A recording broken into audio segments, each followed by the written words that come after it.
Oops.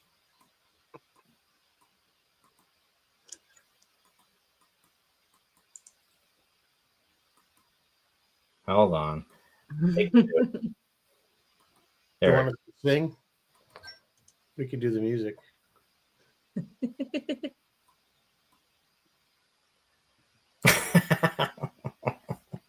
Da, da, da, da, da,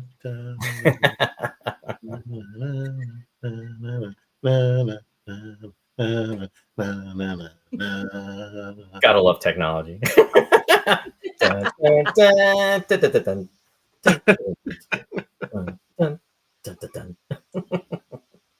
Patrick Duffy, the man from Atlantis. Is that was the man from Atlantis? Cut. That's a deep cut, Roy. Boy, I tell you, somebody pulled one out for that. Oh yeah. Good evening, everyone, and welcome to Roy's Tie-Dye Sci-Fi Corner. This is episode number 244A, and we are celebrating the 60th anniversary of Star Trek: The Cage, the first pilot episode that was actually filmed on this very date on Friday, November 27th, 1964. Wow. And with me tonight are my very special guests from Sci-Fi Distilled, my friends Mike and Marybeth. Hello. Hey, welcome, Mike. Hey, Marybeth. Or I should say, how are you? Like we didn't just do this. Oh, geez, long time no see, Roy. How are you tonight, Roy? So, folks, this is going to be a very short episode, I promise. The credits were probably longer than the episode. And no, we were not going to be doing any type of formal shout-outs, but we will give Mike and Marybeth a shout-out tonight. But in regards to that, wanted to bring everybody on that is out there. Thank you for being out there, especially when it's Thanksgiving Eve. And we just wanted to honor the 60th anniversary, 60th birthday of the filming of Star Trek, the pilot, The Cage, because it is a monumental date in Star Trek history. But we will be back on Sunday, December 1st at 7 p.m. Eastern Standard Time for a full episode to discuss everything about this pilot episode, but thought we would just kind of like just touch upon it tonight for a few minutes. So welcome. So what do you guys, how you guys doing?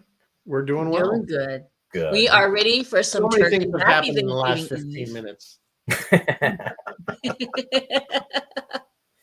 So I have to ask in regards to this. Now, we all know about the adventures of Captain Pike from the Menagerie, because obviously it was in the first season of Star Trek. It was the only two-parter. It was for the season, for the series, for Star Trek.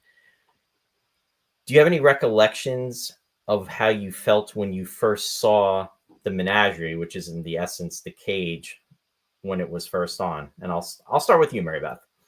You know, I got to think about that. I'm not sure which one I saw first. I had to have seen the Menagerie. You had to have, because they didn't even release it till it wasn't until the 80s or something, right? Until it actually it was around 85 86 when they came out on VHS or beta. Yeah. When it was released on. I guess. You know, it was a strong show, and it had some really good points, and it left me wondering, well, now why did they nix all that? Mm-hmm. Like, I loved number one, loved her. And nope, don't get her. I enjoyed Boyce. We were just talking about Boyce. Yeah. I love the whole bit with he's talking to him, and he's opening his like traveling case. Is that he's ice? Talking to him. He's like, what have you got? Is that ice? What do you got there? Well, yeah. Wants a warm martini. Wants a warm martini. Yeah, he was a great character. Yeah, he was a great character. I loved when they were shooting, when number one was down on the planet and they were firing the phasers and they were trying to break in. Like, I loved it. And then I wondered, why didn't they do some of these concepts? Why did it all get changed? Exactly. And there you go. There's a scene with number one. Yeah, this is, he didn't think it was flashy enough. That's why. And we'll obviously, when we do the full episode, we'll get into why there's not a number one in it in this configuration and why certain things were changed. Exactly. There's a lot of history there. Obviously, most of it not really good. Yeah, there's some unfortunate things going on there, but It was the 60s. It was the mid 60s. Things were happening. So how about you? we have to put things in perspective. How about This you, was Mike? yeah, I mean, I certainly remember watching the episode in this, after school with all the other episodes as far as the, menagerie. I found this as a kid because remember I was probably like, between 6 and 9 years old, somewhere in there, watching this. This one was kind of almost not disturbing, but like scary for a kid when you think about what they could do. Yeah. You know what I'm saying? That they could make you think and do anything and live in this kind of weird, environment, and you'd live in this cage your rest of your life and not even necessarily know that you were there. Right. I kind of found it as a child. I think I found it kind of disturbing, like along with some of the episodes that are kind of like, weird. But I don't remember particularly, again, and I still, even from when I was a kid, I still have the same likes and dislikes when it comes to episodes. Mm-hmm. Like I can appreciate other ones differently now because I understand what they were about. Whereas a kid, you really weren't looking at the social aspects of the black and the white. You know what I'm saying? They were just, that was the story. Of course, now we know they were obviously trying to make a point, and which was a lot of Star Trek. And I don't think this one necessarily did that. I mean, maybe I'm missing other than slavery is kind of, or keeping, people as specimens or something. Yeah. As on display. Display. I don't know really what the social message necessarily was, but I agree with Mary Beth. I like, especially now, I like the Doctor. Not that I would trade it for McCoy, but I would have liked to seen him on Strange New Worlds. Yeah, me too. Rather than Mabanga. So yeah, it was a good episode, and it was such a great, it's so Star Trek in the sense that they use this unused pilot to make another show. Yeah, super They clever. could save some money so they could put it towards making other shows better. Well, it was brilliant because they were they had a budget crunch. They also were in need of a story, and to actually do a 2-part episode, and they utilized the original pilot as almost like an envelope to come up with this backstory when they did the menagerie was incredible. Hold that point. I just want to say hi to the folks that are out there too. I want to say hi to Shari. Hi, hun. She's downstairs watching. Thanks for being downstairs and watching. Jeff Rubel is joining us from Utah. Good to see you again, Jeff. We were just over at Sci-Fi Distilled, as was Shari. Randy is joining us, and Randy is joining us from Wisconsin. He's saying one of the first dates with my now wife was to a Star Trek convention in Milwaukee where we met Majel Barrett, who was a last-minute substitution for Michael Dorn. And we were just talking about Michael Dorn earlier, too. Very cool, Randy. That's a good substitution. Yeah. Warren is out there. Warren is joining us from Canada. He's saying, favorite episode of The Menagerie. I used to rent it on 2 big, heavy 16mm reels from the local library the days before home video. Well, that's pretty cool, Warren, and thanks for joining us. Dennis Chevalier is joining us also from Canada. Welcome, Dennis. He was over there also at Sci-Fi Distilled. Shari said the head scared me as a kid. Yeah, I remember my friend Eric Decker saying the same thing. Yeah. Randy said, safe to say that Jeffrey Hunter messed up passing on this opportunity. Well, yeah, we're going to get into that. We'll get into that on Sunday. There's a lot to unpack there. There's a lot to unpack with that. Yeah. But no, I mean, for me, I had always, I'd heard about the cage. We experienced it with the menagerie. Then there were the books where we would see photos.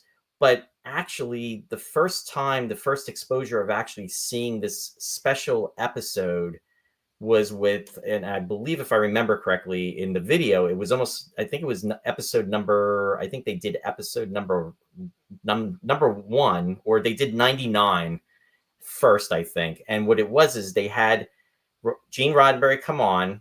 He talked about the pilot, what it was. He gave his reasonings for why it was rejected, the explanation that he had given. And then what he said, we were going to be seeing a version that was kind of altered, where they actually had unearthed some extra footage of what it was, but it was in black and white. And what they did was they phased the color with the black and white, with those scenes that were deleted. In fact, one of the things that stands out in my memory is Malachi Thorne had actually done the voice of the Keeper, and we actually hear his original voice before it's actually modified. And that was the version they did. Then later on, they came up with the color version where we got to see the entire episode in color. But that was such a treat. But that was, again, 85, 86 when that came out, something we weren't privy to, because the only time we really got to experience it was seeing it as a 2-part episode in the menagerie. So it was pretty cool. And then, of course, as time went on, we've got to hear about all the backstories again, which we will talk about later on Sunday. I honestly can't remember when I actually saw The Cage as opposed to the menagerie. I can't remember when it must have been, obviously. It must have been probably on VHS. Yeah. Yeah, it's almost 40 years from, like I was saying. They would show it at conventions, I think. Didn't they, in the 70s, I want to say? But it finally made its way into rerun rotation, didn't it? Because that's where I feel like I saw it. I never saw it on television as its own entity where it was shown. Yeah, maybe later, like I said, like after they released it in the 80s, but during the 70s, it was never in the rotation. Yeah. That's what I'm aware of. If anybody else can refute that, please do. But as far as I was, Channel 11, WPX out of New York, they ran the 79, and that was it. Yeah. And why? And really, when you think about it, since Menagerie and it are essentially the same, with just a little extra story. Yeah, there's just Spock bits. Yeah. But I did think watching the Menagerie was interesting, because I was like, okay, this is the bridge, but it's similar, but obviously it's different. The uniforms were, again, similar but different, similar to what we would see in Where No Man Has Gone Before, but again, altered. And then obviously then it just changed when it went to series. But it was a nice glimpse into the past, and it really felt like it would have been, with the opening narration in the Menagerie, not the opening, but when Spock is doing the narration in the courtroom, he said, this is 13 years ago. Mm-hmm. And here, literally, it was only like 2 years earlier. So it's right. They did do a really good job, and it reminds me of what Doug Drexler was telling us about on Star Trek Enterprise. They did a really good job evolving it. Mm-hmm. Like the changes they make it actually looked like it evolved. So when they decide to use it and Spock says this was 13 years ago, you're like, yeah, okay, sure. You can buy into it. That. That's on brand, sure. Yeah. And you could see how much they took from like Forbidden Planet in the pilot wars. Oh, absolutely. The uniforms especially and stuff like that. There's so much stuff that they took. Yeah, we definitely need to unpack that on Sunday, because laser cannon. Yeah, there definitely is. So with that, folks, we are gonna just kind of do a freeze frame and end it right there. I want to give a shout out to Mike and Marybeth. I know you didn't you don't have an episode yet, but let everybody know when you are on and what your show is, and let everybody know. So we are on Wednesdays at 7 on Facebook and YouTube. So just go to just look for Sci-Fi Distilled on either of those platforms. And I don't know. We just did Star Trek Generations, because it'd be recently the 30th anniversary of that. So I don't know what we're going to do next week. Usually you'll find out when I post it on Monday what we're going to do. So we'll do something, but probably by Sunday I'll know. At least I'll try to know. Yeah, hopefully we can announce it. If you come back Sunday and you're really interested, we'll tell you what we're going to do. Very cool. No, thanks for that. So again, folks, I'm just going to put this up. We will be back. And I hope this wet everybody's whistle so they all come back. We definitely want to just be a little teaser. Is Ross going to join us? I think he's still going to be away. Oh, okay. So I'll see if he is back, but it would be nice if he is able to make it. But I will stay tuned on that. But maybe we'll have somebody, a special guest, maybe to pop in. I don't want to say anything definitive, but we'll see.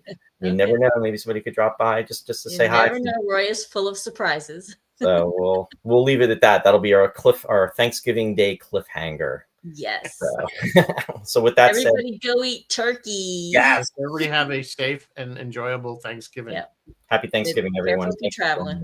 May the force be with you. Bye-bye. Bye.